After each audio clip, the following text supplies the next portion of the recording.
Voice of ഗുരുവിൻ്റെ ഒരു പുതിയ എപ്പിസോഡിലേക്ക് എല്ലാ ഗുരുഭക്തർക്കും സ്നേഹസ്വാഗതം. ഞാൻ ഉഷാ വിജയരാഘവൻ. ഓം ശ്രീനാരായണ പരമഗുരവേ നമഃ. ഓം ശ്രീ ശാരദാംബായേ നമഃ. ആചാര്യപാദങ്ങളിൽ പ്രണാമം. ഭഗവാൻ ശ്രീനാരായണ ഗുരുദേവൻ്റെ മധുരവാണികൾ കേട്ട് സുഗതികളാകുവാൻ ഭാഗ്യം ലഭിച്ച എല്ലാ ഗുരുഭക്തർക്കും എൻ്റെ വിനീത നമസ്കാരം.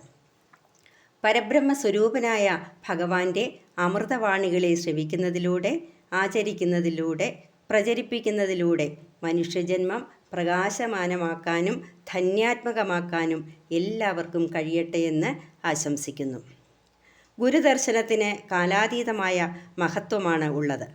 ഗുരുദർശനങ്ങളുടെ വെളിച്ചത്തിൽ ജീവിതത്തെ സമീപിക്കാനും അത് മറ്റുള്ളവരിലേക്ക് പകർന്നു കൊടുക്കാനുമുള്ള കരുത്താണ് നാം ആർജിക്കേണ്ടത്. ആ കരുത്ത് എങ്ങനെ നേടിയെടുക്കാമെന്ന് നമ്മെ പഠിപ്പിക്കുകയാണ് ഗുരുസാഗരം ആധ്യാത്മിക കുടുംബമാസികയിലെ ഓരോ പംക്തികളും. നമ്മുടെ നിത്യജീവിതത്തിലെ എരിയുന്ന വേദനകൾക്കും കുരുക്കഴിക്കാൻ കഴിയാത്ത അതിസങ്കീർണമായ പ്രശ്നങ്ങൾക്കും നമ്മെ ഭ്രമിപ്പിക്കുന്ന പ്രഹേളികൾക്കുമെല്ലാം ഗുരുസാഗരത്തിൽ വിസ്മയകരമായ പരിഹാരങ്ങളുണ്ട്. സമകാലിക സമൂഹത്തിൽ ശക്തവും സൂക്ഷ്മവുമായ സ്വാധീനത ചെലുത്തുന്ന ഗുരുസാഗരം ഗുരുവിൻ്റെ മഹാ അനുഗ്രഹമാണ് നമ്മളിൽ ചൊരിയുന്നത്. അങ്ങനെ ഗുരുവിൻ്റെ അക്ഷയമായ കാരുണ്യവും അപാരമായ സ്നേഹവും അനുഭവിച്ച് ഗുരുദർശനത്തിൻ്റെ ആഴങ്ങൾ അറിയാൻ ഈ വായന സഹായിക്കട്ടെ എന്ന് പ്രാർത്ഥിക്കുന്നു. ഈ ചാനൽ നിങ്ങൾക്ക് ഇഷ്ടപ്പെടുന്നു എന്നറിയുന്നതിൽ വളരെ സന്തോഷമുണ്ട്. അതിലുപരി നന്ദിയുണ്ട്. ഇതുവരെയും സബ്സ്ക്രൈബ് ചെയ്തിട്ടില്ലാത്തവർ സബ്സ്ക്രൈബ് ചെയ്യുക, ലൈക്ക് ചെയ്യാനും ഷെയർ ചെയ്യാനും മറക്കരുത്. ഇനി ഇന്നത്തെ വിഷയങ്ങൾ എന്തൊക്കെയാണെന്ന് നോക്കാം. ഗുരുസാഗരം മാസികയുടെ ചീഫ് എഡിറ്ററും ശ്രീനാരായണ ഗുരു വിദ്യാപീഠം ആചാര്യനുമായ ശ്രീ സജീവ് കൃഷ്ണൻ സാർ എഴുതിയ 2022 സെപ്റ്റംബർ ലക്കം കവർ സ്റ്റോറിയായ വിശ്വം നമിച്ചു നിൽക്കുന്നു ചെമ്പഴന്തിയുടെ മഹിമാവിൽ എന്ന ലേഖനവും കാസർഗോഡ് ജില്ലാ ആയുർവേദ മെഡിക്കൽ ഓഫീസറായിരുന്ന ഡോക്ടർ AV സുരേഷ് സാർ എഴുതുന്ന ഗുരുവൈദ്യം പംക്തിയിലെ ഉപവാസം ശ്രേഷ്ഠമായ ഔഷധം എന്ന ലേഖനവുമാണ്. വായിക്കാം, വരിക്കാരാകാം. ഗുരുസാഗരം മാസിക ഒരു വർഷത്തേക്ക് തപാലിൽ ലഭിക്കാൻ 600 രൂപ അടച്ചാൽ മതിയാകും. 60 രൂപ അടച്ചാൽ സിംഗിൾ കോപ്പിയും ലഭിക്കുന്നതാണ്. വരിസംഖ്യ അടയ്ക്കേണ്ട ഗൂഗിൾ പേ നമ്പർ 80 78 18 88 58. തുടർന്ന് 62 82 31 92 94 എന്ന നമ്പറിൽ വിലാസവും അയച്ചു തരിക. ഗുരുസാഗരം മാസികയുടെ 7ാം ജന്മദിനത്തോടനുബന്ധിച്ച് മാസിക ഡിജിറ്റൽ ആവുകയാണ്. ഇനി നിങ്ങൾക്ക് എവിടെയിരുന്നും വായന ആസ്വദിക്കാം. ഇനി കവർ സ്റ്റോറി വായിക്കാം. ചെമ്പഴന്തി ദേശത്തിന് എന്നും ഗുരുവിൻ്റെ ലാളിത്യമുണ്ട്. പുറം പ്രൗഢികളില്ലാത്ത, അടുത്ത് ചെന്നാൽ മാത്രം മഹത്വമറിഞ്ഞ് നമിച്ചു പോകുന്ന ആ ലാളിത്യത്തിലേക്ക് ഇടയ്ക്കിടെ ഒന്ന് സഞ്ചരിച്ചില്ലെങ്കിൽ ജീവിതത്തിൽ എന്തോ ഒരു കുറവ് തോന്നും. ഇത് ഒരാളുടെ അനുഭവമല്ല. ഒരിക്കൽ സന്ദർശിക്കാൻ ഭാഗ്യം ലഭിച്ച ഓരോരുത്തർക്കും സമാനമാണ് ഈ തോന്നൽ. തലസ്ഥാന നഗരത്തിൻ്റെ തിരക്കു മുഴുവൻ ആവാഹിച്ചതുപോലെ വാഹനങ്ങളെ കുടുക്കിയിടുന്ന ശ്രീകാര്യത്തു നിന്ന് വെഞ്ചാറമൂട് കടന്ന് ചെമ്പഴന്തിയിലേക്ക് വഴിതിരിഞ്ഞാൽ പിന്നെ ശാന്തമാണ്. റോഡും ഇടവഴികളും വീടുകൾ നിറഞ്ഞ വഴിയോരങ്ങളുമെല്ലാം അനന്തമായ ഏതോ അനുഭൂതി നുകർന്ന് ശാന്തമായി ശയിക്കും പോലെ തോന്നും. ഗുരുകുലം ജംഗ്ഷനിലെത്തിയാൽ ചെമ്പഴന്തി SN കോളേജിലെ പുതിയ തലമുറക്കാർ അവിടെവിടെ ചെറുകൂട്ടമായി നിൽക്കുന്നത് കാണാം. ചെറു കച്ചവട കേന്ദ്രങ്ങൾ, തദ്ദേശീയരായവരുടെ സാന്നിധ്യങ്ങൾ അവിടെയായി കാണാം. കുറച്ച് വർഷം മുമ്പാണ് ഒരു അലങ്കാര ഗോപുരം പണിതത്. അതിനാൽ ആർക്കും എളുപ്പം ഗുരുകുലം കണ്ടുപിടിക്കാം. വിശാലമായി കിടന്ന ഒരു മുറ്റം ഇപ്പോൾ കൺവെൻഷൻ സെൻ്ററായി വഴിമാറി. ഇനിയും പണി ബാക്കിയുണ്ടെങ്കിലും വർഷാവർഷം പന്തലിട്ട് ചതയം ആഘോഷിക്കുന്നതിൻ്റെ മെനക്കേടുകൾ മാറി. സ്ഥിരം വേദിയൊരെണ്ണം അങ്ങനെ പ്രൗഢമായി നിലകൊള്ളുന്നു. ഇടുങ്ങിയ ഗുരുപൂജാ ഹാളിനും കാലത്തിൻ്റെ ആവശ്യത്തിനനുസരിച്ചുള്ള വിസ്തൃതി അനുവദിച്ചു കിട്ടിയിരിക്കുന്നു. പഴയ അമ്മച്ചിപ്ലാവിൻ്റെ ശേഷിപ്പുകളിൽ ഇപ്പോഴും നിത്യയൗവനത്തിൻ്റെ പച്ചപ്പുണ്ട്. ഇടതുഭാഗത്ത് മണക്കൽ ക്ഷേത്രം കാലം മറയ്ക്കാത്ത തിളക്കത്തോടെ നിൽക്കുന്നു. പ്രതിഷ്ഠകൾ പലവട്ടം മാറിയപ്പോൾ ശരിയായ ദൈവതം കൈവന്ന അനുഭൂതിയിലാണ് മണക്കൽ ക്ഷേത്രം. മണക്കലമ്മ മാറി ശിവനായി പിന്നെ ഗുരുവായി മാറിയ പ്രതിഷ്ഠാ മഹത്വങ്ങൾ മണക്കൽ ക്ഷേത്രത്തെ ചരിത്രമാക്കുന്നു. വലതുഭാഗത്ത് കമ്പിളിയാപ്പിൾ മരം ഒരു തറയൊരുക്കിയിട്ട് നടന്നു തളർന്ന യാത്രികരെ സമാശ്വസിപ്പിക്കുന്നു. ഇനി പുഷ്പപാതുകം പുറത്തു വെച്ച് നഗ്നപാതരായി നമുക്ക് പടിയിറങ്ങാം. ചെറിയ കൽപ്പടവുകളിൽ ഇറങ്ങി നാം ചെല്ലുന്നത് വലിയ കൽപ്പടവുകൾ കയറാൻ നമ്മുടെ കാലുകൾക്ക് കരുത്ത് നൽകിയ ഒരു മൺകുടിലിൻ്റെ മുറ്റത്തേക്കാണ്. കാലം കാത്തുവെച്ച ഒരു ആമാടപ്പെട്ടി പോലെ വയൽവാരം വീട്. അതിൽ നിന്ന് പുറം ലോകത്തിന് ലഭിച്ച മണിമുത്തുപോലൊരു ബാലൻ ഓടിക്കളിച്ച മുറ്റമാണിത്.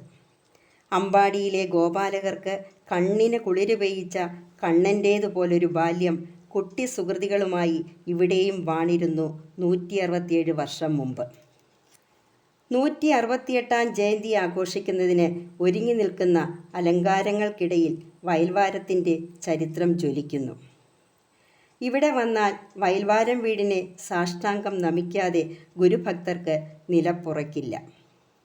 ശൂന്യതയിൽ നിന്ന് ബ്രഹ്മസത്യം വായുമണ്ഡലവും അഗ്നിമണ്ഡലവും ജലമണ്ഡലവും കടന്ന് മണ്ണിൽ പിറന്നതിൻ്റെ വിശുദ്ധി അനുഭവിച്ച സുഖം വയൽവാരം വീടിന് ഇപ്പോഴും നഷ്ടമായിട്ടില്ല. മണ്ണും ജലം കനലും അമ്പരമോടു കാറ്റും എണ്ണിപ്പിടിച്ച് കുട്ടിയമ്മയെന്ന സൗഭാഗ്യവതിയുടെ ഗർഭത്തിലിട്ട് കർമ്മദേവത ജീവാഗ്നി കൊളുത്തിയതും പരംപിതാവ് ആ പിണ്ടത്തിൽ അമൃത് നൽകി വളർത്തിയതും ഈ കുടിലിനുള്ളിലായിരുന്നു. പണ്ടൊക്കെ സങ്കടങ്ങളും സന്ദേഹങ്ങളും വല്ലാതെ പിടികൂടുമ്പോൾ ഈ കുടിലിനുള്ളിൽ കടന്ന് അല്പനേരം ഇരിക്കാമായിരുന്നു. അനിർവചനീയമായ ഒരു സുഖം അപ്പോൾ മനസ്സിൽ പരക്കും. സങ്കടങ്ങളും സന്ദേഹങ്ങളും മനസ്സിനെ വിട്ടകലും. പുറത്തിറങ്ങി മരത്തണലുകൾ പറ്റി നടന്ന് മണിക്കിണറിലെ വെള്ളം കോരിക്കുടിച്ച് തിരികെ നടന്നാൽ എല്ലാ പ്രശ്നങ്ങൾക്കും ആന്തരികമായ പരിഹാരം ഊറിവരും. എന്നാൽ ആൾത്തിരക്ക് അധികമായതോടെ വീടിൻ്റെ സുരക്ഷിതത്വം കണക്കിലെടുത്ത് അകത്തേക്കുള്ള പ്രവേശനം നിരോധിച്ചു. അകത്ത് ഗുരുവിൻ്റെ പഞ്ചലോഹ പ്രതിഷ്ഠയാണ് ഇപ്പോൾ ഉള്ളത്. അതിനു മുന്നിൽ വറ്റാത്ത ഗുരുസ്മരണയോടെ കാലം കൈകൂപ്പി നിൽക്കുന്നു. വിശ്വം ഇവിടെ കണ്ണുകളഞ്ചും ഉള്ളടക്കി തെരുതെരെ വീണു വണങ്ങുന്നു. ഈ കളിമുറ്റത്ത് നിന്ന് കാര്യങ്ങൾ ഗ്രഹിച്ചറിയാൻ കഴിഞ്ഞ കൗമാരത്തിൽ ചതയനിലാവ് പെയ്തു നിന്ന ഒരു രാവിലാണ് ഭഗവാൻ പുറം ലോകത്തേക്ക് ഇറങ്ങി നടന്നത്. ഗാർഹസ്ഥ്യത്തിൻ്റെ ബന്ധനത്തിലേക്ക് ഒരിക്കലും തിരികെ വരാത്ത നടത്തം തുടങ്ങിയത് അന്നു മുതൽക്കായിരുന്നു. ഗുരുവിൻ്റെ ജീവിതത്തിൽ ചതയനിലാവിന് എന്നും മഹത്വമുണ്ട്. അരുവിപ്പുറത്ത് പ്രതിഷ്ഠ നടത്തിയതും ശിവഗിരിയിൽ ശാരദാമഠത്തിന് തറക്കല്ലിട്ടതുമടക്കം പ്രധാന കാര്യങ്ങളൊക്കെ ചെയ്തത് ചതയനാളിലായിരുന്നു. വീട് വിട്ടുള്ള അവധൂത കാലത്തിന് തുടക്കമിട്ടതും ഒരു ചതയനാളിലായിരുന്നു. നാണുവിനെ ഇങ്ങനെ വിട്ടാൽ പറ്റില്ല, അവനൊരു വിവാഹം നടത്തി വീട്ടിൽ നിർത്തണമെന്ന് കുട്ടിയമ്മ മാടനാശനോട് സംസാരിച്ച ദിവസം രാത്രിയായിരുന്നു ആ ഏകാന്ത സഞ്ചാരത്തിന് ധൈര്യസമേതം ഭഗവാൻ തുടക്കമിട്ടത്. വയൽവാരം വീടിനു മുന്നിലെ പറമ്പിൽ ഒരു എഴുത്തുപുരയും കെട്ടി അവിടെ എഴുത്താശാൻ എന്ന ജോലിയിൽ ഏർപ്പെട്ട് ഒരു പെണ്ണിനെയും മക്കളെയും പോറ്റി മകൻ ഇവിടെ തന്നെ കഴിയട്ടെ എന്ന് മാതാപിതാക്കൾ വിചാരിച്ചു. പാവങ്ങൾക്കറിയില്ലല്ലോ, ലോകത്തിൻ്റെ കണ്ണു തുറപ്പിക്കാൻ ഒറ്റയ്ക്ക് എഴുന്നേറ്റ് നടക്കാൻ വന്നവനാണ് തൃപുത്രനെന്ന്. കായംകുളത്തെ ചേവണ്ണൂർ കളരിയിൽ ഉപരിപഠനത്തിന് പോകാനിറങ്ങുമ്പോൾ മാടനാശാൻ ഒരു പണക്കിഴിയെടുത്ത് മകനു നേർക്ക് നീട്ടി. വഴിച്ചെലവിനും പഠനച്ചെലവിനുമുള്ള അച്ഛൻ്റെ വിഹിതമായിരുന്നു അത്. നീ വാങ്ങിച്ചോടാ എന്ന് സ്നേഹപൂർവ്വം അമ്മ കണ്ണിനാൽ ആംഗ്യം കാട്ടി. ഒരു നിമിഷം പിതാവിനെയും ആ പണത്തെയും ഒന്നു നോക്കിയിട്ട് മകൻ പറഞ്ഞു, പണം വേണ്ട, ആളും പണവും ഒരുപോലെ നഷ്ടമാകേണ്ടതില്ലെന്ന്. അച്ഛന് അത് മനസ്സിലായില്ല. അതറിയാൻ അദ്ദേഹം പിന്നെയും വർഷങ്ങൾ എടുത്തു. മകനെ പഠിപ്പിക്കാൻ പിതാവ് മുടക്കുന്ന പണം ഒരു ഇൻവെസ്റ്റ്മെൻ്റാണ്. അത് കുട്ടി തിരികെ അടയ്ക്കണം. സ്വന്തം ജീവിതം കൊണ്ട്. എന്നാൽ ലോകകാര്യാർത്ഥം പോകാൻ നിശ്ചയിച്ചിരിക്കുന്ന മകൻ എങ്ങനെ അച്ഛൻ്റെ കടം വീട്ടും? അതിനേക്കാൾ ഭേദം ആ കടം വാങ്ങാതിരിക്കുന്നതാണല്ലോ. പക്ഷേ ഒരായുസ് കൊണ്ട് വീട്ടാനാവാത്ത കടം ഈ ഭൂമിയിൽ ജനിച്ച് ജീവിതാവകാശങ്ങൾ നേടാനാവാതെ മരിക്കേണ്ടി വരുമായിരുന്ന സകലർക്കും നൽകിയിട്ടാണ് ചെമ്പഴന്തിയിൽ നിന്ന് 40 കിലോമീറ്റർ അകലെ ലോകം നമിക്കുന്ന ശിവഗിരി കുന്നിൻ്റെ നെറുകയിൽ മഹാസമാധിസ്ഥാനായി ലോകഗുരുവായി മാടനാശാൻ്റെ ആ മകൻ വാഴുന്നത്. ദൂരം 40 കിലോമീറ്റർ എന്നത് വെറും സാങ്കേതികതയാണ്. അത്രയും ദൂരത്തിനിടയിൽ ഭൂമിയിൽ 72 വർഷത്തെ ദൈവവാസത്തിൻ്റെ അകലമുണ്ട് യാഥാർത്ഥത്തിൽ. ആ ദൂരം ഇനി ആർക്കും താണ്ടാനാവില്ല. അതറിഞ്ഞാവാം കവി രമേശൻ നായർ ഇങ്ങനെ എഴുതിയത്: എഴുന്നേറ്റു നടക്കുന്നു ചെമ്പഴന്തിയിൽ നിന്നൊരാൾ ചിങ്ങത്തിൽ ചതയന്നാളിൽ ചിരി ചൂടിയ പുണ്യമായി എന്ന്. ചെമ്പഴന്തിയിൽ നിന്ന് ഒരാളെ എഴുന്നേറ്റ് നടന്നിട്ടുള്ളൂ. അതിനു മുമ്പും ശേഷവും ആരും സംസാര ലോകത്തിൽ നിന്ന് എഴുന്നേറ്റ് പരമപദത്തിലേക്ക് നടന്നിട്ടില്ല. ചെമ്പഴന്തിയിൽ നിന്ന് എന്നല്ല, ലോകത്തിൽ തന്നെ ഒരാൾ ഇങ്ങനെ എഴുന്നേറ്റ് എല്ലാവർക്കും ഹിതത്തിനായി നടന്നിട്ടില്ല. ഗുരു മനുഷ്യനോ ദൈവമോ എന്ന് പുറം ലോകം തർക്കമുഖം തുറന്ന് ചോദിച്ചുകൊണ്ടേയിരിക്കുന്നു. ഗുരു മനുഷ്യനെങ്കിൽ ഇവിടെ ഒരു മനുഷ്യനെ ഇതുവരെ ജനിച്ചിട്ടുള്ളൂ. മറ്റെല്ലാവരും അന്നാദിയിൽ പ്രിയമുണർന്ന് ആടലാങ്കടലിൽ വലയുന്ന ഇരുകാരികൾ മാത്രമാവും. ഗുരുവിന് തുല്യം മറ്റൊരു മനുഷ്യനെ കാണാത്തതുകൊണ്ടാണ് ഗുരു ദൈവപദത്തിലാണെന്ന് ലോകം കരുതുന്നതും ആ തൃച്ചേവടികളിൽ നമിക്കുന്നതുമെല്ലാം. ഗുരു ദൈവമെങ്കിൽ നമുക്കൊക്കെ മനുഷ്യരാണ് ഞങ്ങൾ എന്ന് പറയാം എന്ന ഒരു സ്വാർത്ഥത കൂടി അതിന് പിന്നിൽ ഉണ്ട്. വയൽവാരത്തിൻ്റെ വടക്കേ മുറ്റത്തു നിന്ന് നോക്കിയാൽ ഗുരുവിൻ്റെ നാമത്തിൽ പ്രവർത്തിക്കുന്ന ഒരു കുഞ്ഞു സ്കൂളും വലിയ കലാലയവും കാണാം. അവിടെ ചെമ്പഴന്തിയുടെ പുതിയ തലമുറ ലോകപരിചയം നേടുന്നു. എത്രയോ പ്രമുഖർ അക്ഷരച്ചവർപ്പ് നുണഞ്ഞ ഇടങ്ങളാണവ. ഇവിടെ അടുത്താണ് കുഞ്ഞുനാടുവിനെ ആദ്യാക്ഷരം എഴുതിച്ച കണ്ണങ്കര തറവാട്. മണയ്ക്കൽ ക്ഷേത്രത്തെ വലം വെച്ച് കിടന്ന പഴയകാട് എന്ന് ചരിത്ര പുസ്തകത്തിൽ മാത്രം. കോട്ടുകോയിക്കൽ വേലായുധൻ മാസ്റ്റർ എഴുതിയ ഗുരുദേവ ചരിത്രത്തിൽ ആ കാടിനെക്കുറിച്ച് ഏറെ പറഞ്ഞിട്ടുണ്ട്. കാലിമേയ്ക്കാൻ ഏകാന്ത ധ്യാനത്തിന് ഇടയ്ക്കെപ്പോഴോ കഠിന വസൂരി വന്നപ്പോഴൊക്കെ അഭയം നിന്നത് ആ കാടായിരുന്നു. സംസ്കൃതത്തോടുള്ള ഉൽപ്പത്തി കണ്ടിട്ടാണ് അമ്മാവൻ കൃഷ്ണൻ വൈദ്യരും അച്ഛൻ മാടനാശാനും ചേർന്ന് ചേവണ്ണൂർ കളരിയിൽ കുമ്മമ്പള്ളി രാമൻ പിള്ളை ആശാൻ്റെ അടുത്ത് ഉപരിപഠനത്തിന് വിട്ടത്. പരിസരത്തെ പ്രശസ്തമായ വാരണപ്പള്ളി തറവാട്ടിൽ താമസവും ചേവണ്ണൂർ കളരിയിൽ പഠനവുമായി 2 വർഷം. വലിയൊരു രക്താതിസാരം വന്ന് പഠനം നിർത്തി വീണ്ടും ഈ വയൽവാരം വീട്ടിലേക്ക് മടക്കം. പിന്നെ മരുത്വാമല വാസവും തപസ്സുമൊക്കെയായി 6 വർഷം. മരുത്വാമലയിൽ നിന്ന് തിരിച്ചിറങ്ങുമ്പോഴും ഒരു രക്താതിസാരം പിടിപെട്ടു അത്രേ. അരുവിപ്പുറം കാടുകൾ തപസ്സിനും ഒരു ഉപരിപഠനം പോലെ ഏകാന്തവാസം. പിന്നെയാണ് ലോകരക്ഷാർത്ഥം ജഗന്നായകൻ്റെ വിപുലമായ കർമ്മകാണ്ഡം തുറന്നത്. ചെമ്പഴന്തിയിലെ നാണു നാരായണ ഗുരുവെന്ന വിശ്വവന്ദ്യ പദവിയിൽ എത്തിയ കാലം ഇങ്ങനെ ചുരുക്കി പറയാം. അരുവിപ്പുറത്ത് നിന്ന് ശിവഗിരി വഴി ആലുവയും കടന്ന് വടക്ക് ഗോകർണം വരെ ആ അറിവിൻ്റെ അശ്വമേധം. തമിഴകവും സിലോണും കടന്ന് തെക്കോട്ടും ആ മേധാശ്വം സഞ്ചരിച്ചു. അതിൻ്റെ കാലടിയിൽ തകർന്നു വീണത് ജാതിഭേദത്തിൻ്റെയും മതദ്വേഷത്തിൻ്റെയും കോട്ടകളായിരുന്നു. അജ്ഞതയുടെ ഇരുളാകാശത്ത് വിജ്ഞാനത്തിൻ്റെ വെള്ളിടി വായിച്ച പ്രതിഷ്ഠകൾ. അറിവിന് മുന്നിൽ അസമത്വം കൊണ്ട് വഴിയടച്ചവരുടെ പരാജയം കണ്ട കലാലയങ്ങൾ. വിജ്ഞാനവും സൗഹൃദവും നുകരാനുള്ള മാതൃകാസ്ഥാനങ്ങൾ. അങ്ങനെ എത്രയെത്ര മഹാ അത്ഭുതങ്ങൾക്ക് കാലം സാക്ഷിയായി. ചെമ്പഴന്തിയിൽ നിന്ന് ഒറ്റയ്ക്ക് എഴുന്നേറ്റ് നടന്നയാളുടെ കാലടികൾ പതിഞ്ഞ ഇടങ്ങൾ തേടി ഇന്ന് ലോകരെല്ലാം എഴുന്നേറ്റ് നടക്കുന്നു. അവർ തീർത്ഥാടകരായി ഈ മണയ്ക്കൽ മുറ്റത്തും എത്തുന്നു. തൊഴുതു വലം വെച്ചും വ്യഥകൾ പറഞ്ഞും ഗുരുമാനസത്തോട് ചേർന്ന് നിൽക്കുന്നു. സർക്കാർ തുടങ്ങിയ ഒരു അന്താരാഷ്ട്ര ഗുരുദർശന പഠന കേന്ദ്രം അടുത്തായി സ്ഥിതി ചെയ്യുന്നുണ്ട്. പഠന ക്ലാസുകളും ചർച്ചകളും സിമ്പോസിയങ്ങളുമൊക്കെ നടത്തി ഗുരുവെന്ന സമസ്യയ്ക്ക് പൂരണം തീർക്കാൻ നടത്തുന്ന അനേക ശ്രമങ്ങളിൽ ഒന്നായി പ്രവർത്തിക്കുന്നു.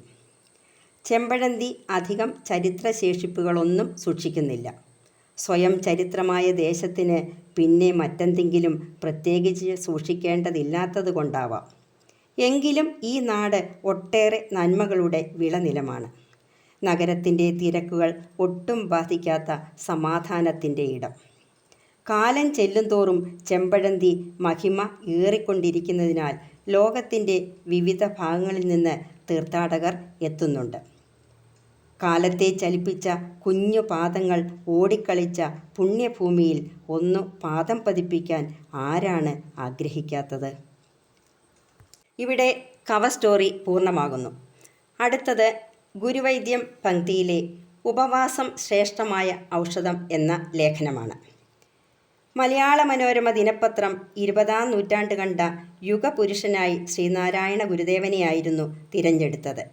വിദ്യാലയങ്ങളിലും സർക്കാർ ഓഫീസുകളിലും ക്ഷേത്രങ്ങളിലും പൊതുനിരത്തുകളിലും ഇടവഴികളിലും ഒരു പറ്റം സവർണ മാടമ്പിമാരുടെ മനസ്സുകളിലും വിജൃംഭിതനായി നിന്നിരുന്ന ജാതിപ്പിശാചിനെ അസഹിഷ്ണുതകളുടെ മനസ്സിൻ്റെ കോണിലേക്ക് ഒതുക്കിയ ജ്ഞാനവിപ്ലവത്തിന് വിത്തുപാകിയ മഹാഗുരുവിൻ്റെ ജീവിതവും കർമ്മങ്ങളും കൃതികളും നാം ഇനിയും ശരിയായി മനസ്സിലാക്കിയിട്ടുണ്ടോ എന്ന കാര്യം സംശയമാണ്. ആയുർവേദ വൈദ്യശാസ്ത്രത്തിലും അസാമാന്യമായ കർമ്മ നൈപുണ്യമുണ്ടായിരുന്നു ഗുരുദേവന്. ഗുരുവിൻ്റെ കരസ്പർശം കൊണ്ടും ഒറ്റമൂലികൾ കൊണ്ടും ഒന്നോ രണ്ടോ ഔഷധങ്ങൾ കൊണ്ടും ജീവിതത്തിലേക്ക് മടങ്ങി വന്ന അനേകരുണ്ട്. മൺമറഞ്ഞു പോയ അവരുടെയും ബന്ധുക്കളുടെയും അനുഭവങ്ങൾ ഗുരുവിൻ്റെ ജീവചരിത്രം എഴുതിയവരെല്ലാം രേഖപ്പെടുത്തിയിട്ടും ഉണ്ട്. ഔഷധങ്ങളൊന്നും നിർദ്ദേശിക്കാതെ ചിലരോടൊക്കെ ഉപവാസവും പ്രാർത്ഥനയും ക്രമമായി എടുക്കുവാൻ ഗുരുദേവൻ പല അവസരങ്ങളിൽ പറഞ്ഞിട്ടുണ്ട്. ഔഷധങ്ങളും ആഹാരവും ഒന്നുമില്ലാതെ അസുഖങ്ങൾ മാറുമോ എന്ന് സംശയിച്ചവർ പോലും ഗുരു പറഞ്ഞതുപോലെ ചെയ്തതുകൊണ്ട് ജീവിതത്തിലേക്ക് പൂർണ്ണ ആരോഗ്യത്തോടെ മടങ്ങി വരുന്നത് കണ്ട് അത്ഭുതപ്പെട്ടിട്ടുണ്ട്. ശാസ്ത്രം ഇത്രയധികം പുരോഗമിച്ച ഈ നൂറ്റാണ്ടിൽ വിദ്യാസമ്പന്നരായവർ പോലും ചോദിക്കുന്നതാണ് ഉപവാസമെടുത്താൽ രോഗം മാറുമോ എന്ന്. തീർച്ചയായും മാറും എന്ന് തന്നെയാണ് അതിന് ഉത്തരം. രോഗം മാറുന്നതിന് മാത്രമല്ല, പിന്നീട് വീണ്ടും വരാതിരിക്കുന്നതിനും ഉപവാസം മനുഷ്യനെ പ്രാപ്തനാക്കും. ആയുർവേദ ശാസ്ത്രത്തിൻ്റെ അടിസ്ഥാന തത്വങ്ങളിലൊന്നു തന്നെയാണ് ലംഘനം പരം ഔഷധം എന്നത്. ശരീരത്തിന് ലാഘവം ഉണ്ടാക്കുന്നതാണ് ലംഘനം എന്നത്. ലംഘനം ലാഘവായ യത് എന്നാണ് ആയുർവേദ ആചാര്യന്മാരുടെ അഭിപ്രായം. 7 വിധത്തിൽ ആയുർവേദ ശാസ്ത്രത്തിൽ പറഞ്ഞിരിക്കുന്ന ലംഘന കർമ്മങ്ങളിൽ ഒന്നാണ് ഉപവാസം. ഉപവാസം എന്ന വാക്കിൻ്റെ അർത്ഥം അടുത്ത് വസിക്കുക, അടുത്തിരിക്കുക എന്നതാണ്. ഉപവാസമെടുക്കുമ്പോൾ നമ്മുടെ ഉള്ളിലെ ജീവചൈതന്യം പരമാത്മ ചൈതന്യത്തോട് കൂടുതൽ അടുക്കുന്നു എന്നതാണ് ഇതിൻ്റെ ശരിയായ അർത്ഥം. പരമാത്മ ചൈതന്യത്തിൻ്റെ ആകർഷണ വലയത്തിൽ സുരക്ഷിതനായി മറ്റൊന്നും ബാധിക്കാതെ രോഗങ്ങളോ അസൂയയോ കുശുമ്പോ വിദ്വേഷമോ തോന്നാതെ സ്ഥിരചിത്തനായി കർമ്മങ്ങളിൽ മുഴുകാൻ നമ്മളെ പ്രാപ്തമാക്കുന്നതാണ് ഉപവാസം. മനസ്സില്ലാ മനസ്സോടെ ബലം പിടിച്ച് എങ്ങനെയെങ്കിലും ഒരു ദിവസം കഴിച്ചുകൂട്ടണമെന്ന ചിന്തയോടെ ആഹാരം വേണ്ടെന്ന് വെച്ച് പട്ടിണി കിടക്കുന്നതല്ല ഉപവാസം. മനസ്സിൻ്റെ ആകുലത മുഴുവനും ഓരോ കോശങ്ങൾക്കും നൽകാനേ അതുകൊണ്ട് കഴിയൂ. തന്മൂലം ഗുണത്തേക്കാളേറെ ദോഷമാണ് ഉണ്ടാകുന്നത്. പ്രസന്നമായ ചിത്തത്തോടെ ആഹാരം ഒരു ദിവസത്തേക്ക് വേണ്ടെന്ന് വയ്ക്കുന്നതാണ് ഉപവാസം. അതുകൊണ്ട് ശരീരകോശങ്ങൾക്ക് അവയ്ക്കുള്ളിൽ അടിഞ്ഞുകൂടിയിരിക്കുന്ന കൊഴുപ്പിനെയും മാലിന്യങ്ങളെയും പുറത്താക്കി കോശത്തിന് സ്വയം നവീകരിക്കുന്നതിനുള്ള ശക്തിയാണ് ലഭിക്കുന്നത്. സാധാരണ ദിവസത്തെ പോലെ രക്തത്തിലൂടെ എത്തുന്ന അന്നജ മാംസ്യ കൊഴുപ്പുകളെ ദഹിപ്പിച്ച് ഊർജമുണ്ടാക്കുന്ന പ്രവർത്തനങ്ങൾ സ്ഥിരം നടന്നു വരുന്നതിന് അവധി കൊടുത്ത് DNA, RNA എന്നിവയ്ക്കും സ്വയം ശുദ്ധീകരണത്തിനുള്ള അവസരം ലഭിക്കുകയും ചെയ്യുന്നു. ആഴ്ചയിൽ ഒരു ദിവസമോ സാധിക്കുമെങ്കിൽ മാസത്തിൽ ഒരു തവണയെങ്കിലും ഉപവാസമനുഷ്ഠിച്ചാൽ അത് ആയുസ്സിന് സ്വയം ഒരു സംരക്ഷണ കവചമൊരുക്കുന്ന പ്രക്രിയയാണെന്ന് പറയാം. ഹൈദരാബാദിലെ സെൻറ്റർ ഫോർ മോളിക്യുലാർ ബയോളജിയിൽ ഏതാണ്ട് 30 വർഷങ്ങൾക്ക് മുമ്പ് ഉപവാസം സംബന്ധിച്ച ഒരു പഠനം നടന്നു. ഇന്ത്യയിൽ ഇതാദ്യമായിരുന്നു. എലികളിലാണ് ഈ പരീക്ഷണം നടത്തിയത്. എലികളെ നിശ്ചിത എണ്ണം അടങ്ങുന്ന ഗ്രൂപ്പുകളായി തിരിച്ചു. ഓരോ ഗ്രൂപ്പിനും വ്യത്യസ്തമായ ആഹാരവും പോഷകാംശങ്ങളും നൽകി അവയെ ഭയപ്പെടുത്തുന്ന സാഹചര്യങ്ങളും ഒരുക്കി ഓരോ ഗ്രൂപ്പിലെ എലികൾക്കുമുണ്ടായ ചേഷ്ടകളും മാറ്റങ്ങളും സൂക്ഷ്മമായി നിരീക്ഷിച്ച് രേഖപ്പെടുത്തുകയും ചെയ്തു. ഒരു ഗ്രൂപ്പിലെ എലികൾക്ക് സാധാരണ നൽകുന്ന ആഹാരം മാത്രം നൽകി. രണ്ടാമത്തെ ഗ്രൂപ്പിന് പോഷകസമൃദ്ധമായ ആഹാരം നൽകുകയാണ് ചെയ്തത്. അതോടൊപ്പം മൂന്നാമത്തെ ഗ്രൂപ്പിന് പോഷകാഹാരങ്ങൾക്കൊപ്പം ആഴ്ചയിൽ ഒരു ദിവസം ശുദ്ധജലം മാത്രം നൽകി ഉപവസിപ്പിക്കുകയും സ്വതന്ത്രമായി വിഹരിക്കാൻ സൗകര്യമൊരുക്കി കൊടുക്കുകയും നാലാമത്തെ ഗ്രൂപ്പിന് പോഷകാഹാരത്തോടൊപ്പം പോഷക സഹായങ്ങൾ ഇഞ്ചക്ഷനിലൂടെ കൊടുക്കുകയുമാണ് ചെയ്തത്. പഠനകാലം കഴിഞ്ഞ് അവയുടെ റിസൾട്ട് നോക്കിയപ്പോൾ സാധാരണ ആഹാരം മാത്രം നൽകിയ എലികൾ സാധാരണ ജീവിക്കുന്ന ആയുസ്സിനേക്കാൾ കുറഞ്ഞ ദിവസങ്ങളാണ് ജീവിച്ചതെന്നും സാധാരണ ആഹാരത്തിനൊപ്പം ആഴ്ചയിൽ ഒരു ദിവസം ഉപവാസവും കൊടുത്ത എലികൾ കുറച്ചുകൂടി ദിവസങ്ങൾ ജീവിച്ചിരിക്കുന്നതായും കണ്ടെത്തി. പോഷകാംശങ്ങളിലടങ്ങിയ ആഹാരത്തിനൊപ്പം പോഷക സഹായങ്ങളും നൽകിയ എലികൾ മറ്റ് 2 ഗ്രൂപ്പുകളേക്കാൾ 10-15 ദിവസങ്ങളോളം ആയുസ് കൂടിയതായും നല്ല പോഷകാഹാരങ്ങളും സ്വൈര്യവിഹാരവും നൽകുന്നതിനൊപ്പം ആഴ്ചയിൽ ഒരു ദിവസം ഉപവാസവും കൊടുത്ത എലികളായിരുന്നു കൂടുതൽ ദിവസങ്ങൾ പ്രസരിപ്പോടെ ആരോഗ്യത്തോടെയും ജീവിച്ചിരുന്നതെന്നുമായിരുന്നു പഠന റിപ്പോർട്ടുകളിൽ എടുത്തു പറഞ്ഞിരുന്നത്.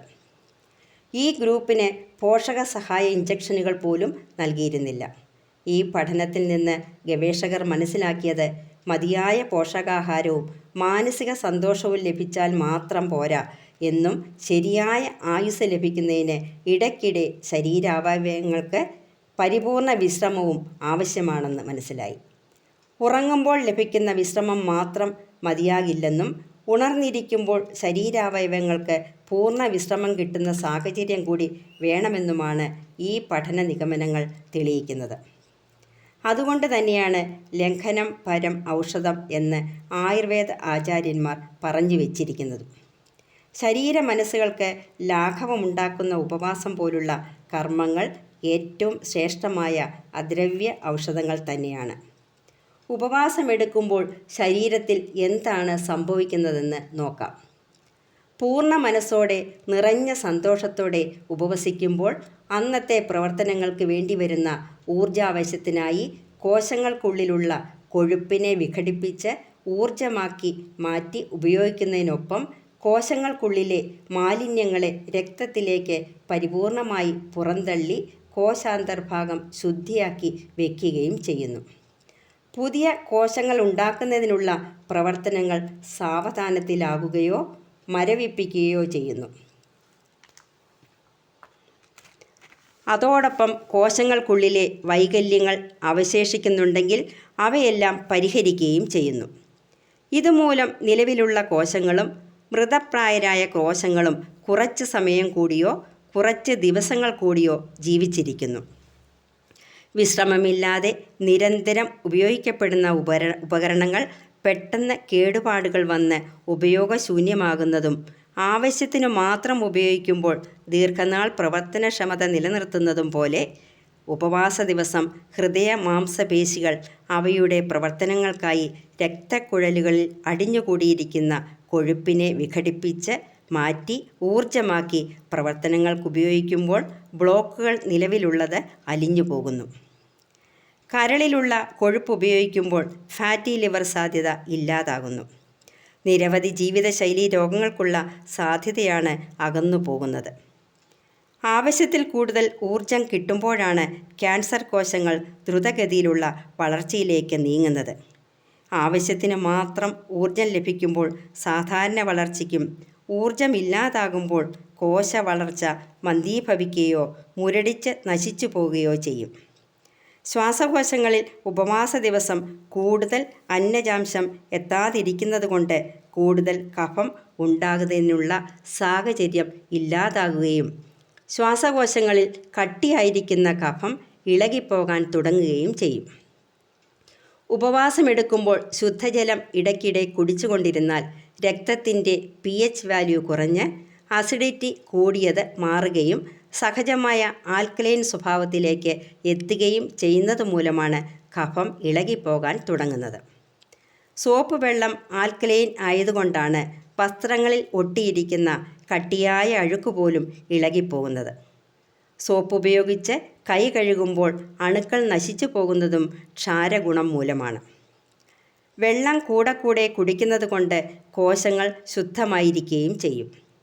ആഹാര സാധനങ്ങൾ വഴി ശരീരത്തിലെത്തുന്ന വിഷപദാർത്ഥങ്ങൾ ജലത്തിലലിഞ്ഞ് പുറത്തു പോകും. കിഡ്നി, ഗോൾ ബ്ലാഡർ, മൂത്രാശയം എന്നിവിടങ്ങളിൽ ഉണ്ടാകാനിടയുള്ള കല്ലുകൾ പൊടിഞ്ഞ് പോകാനും ആരംഭിക്കും. ഇങ്ങനെ അനവധി പ്രയോജനങ്ങൾ.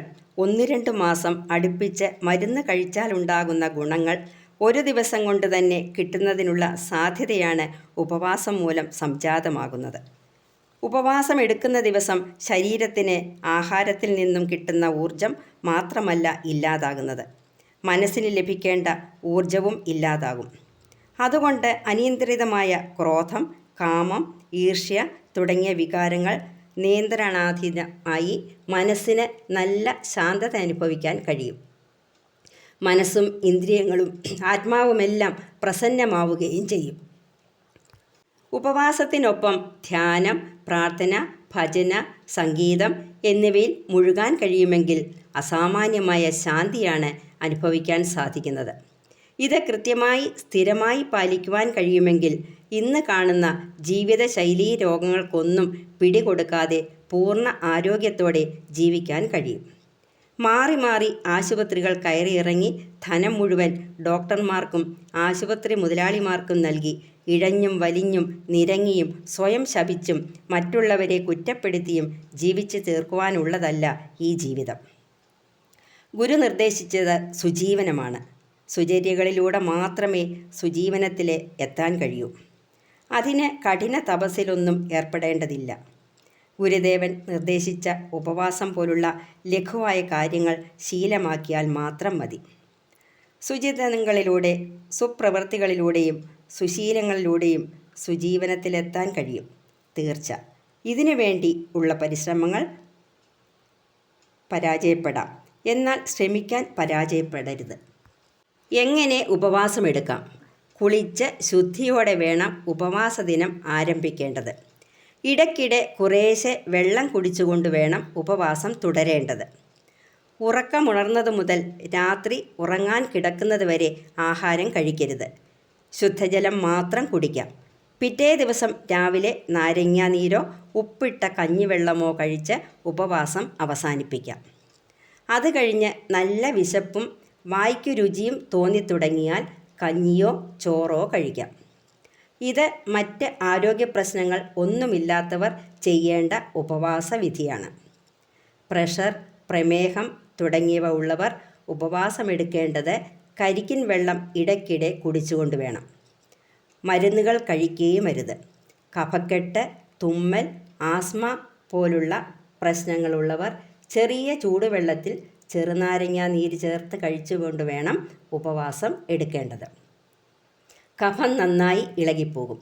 തടി കുറയാനും കൊളസ്ട്രോൾ കുറയാനും ആഗ്രഹിക്കുന്നവർ 16 മണിക്കൂർ വീതം ആഴ്ചയിൽ 2 ദിവസം, മാസത്തിൽ 8 ദിവസം ക്രമമായി ഉപവാസമെടുത്താൽ തടി കുറയും. അതായത് ഉച്ചയ്ക്ക് ഊണിന് ശേഷം പിറ്റേ ദിവസം രാവിലെ വരെ ആഹാരമൊന്നും കഴിക്കരുത്. ഇങ്ങനെ ആഴ്ചയിൽ 2 ദിവസം ദിവസങ്ങളിൽ ഫ്രൂട്ട് സലാഡോ ഫ്രൂട്ട്സ് വെജിറ്റബിൾ മിക്സഡ് സലാഡോ ഒരു നേരമെങ്കിലും കഴിച്ചിരിക്കുകയും വേണം. വന്ധ്യതയും ആർത്തവ പ്രശ്നങ്ങളും പരിഹരിക്കപ്പെടും. ഇങ്ങനെ ഉപവാസമെടുക്കുന്നവർക്ക് വലിയ വലിയ അസുഖങ്ങൾ ബാധിക്കുവാനുള്ള സാധ്യത അകന്നു പോകുകയാണ് ചെയ്യുന്നത്. അതെ, ഇന്ന് ഭൂമിയിൽ ലഭ്യമാകുന്ന ഏറ്റവും ശ്രേഷ്ഠമായ ഔഷധം ഉപവാസം തന്നെയാണ്. ഇന്നത്തെ വായന ഇവിടെ പൂർണ്ണമാകുന്നു. തുടർന്നും നിങ്ങളുടെ വിലയേറിയ നിർദ്ദേശങ്ങളും അഭിപ്രായങ്ങളും ഞങ്ങളെ അറിയിക്കുക. പുതിയ വിഷയങ്ങളുമായി അടുത്ത ബുധനാഴ്ച വീണ്ടും കാണാം. നമസ്തേ.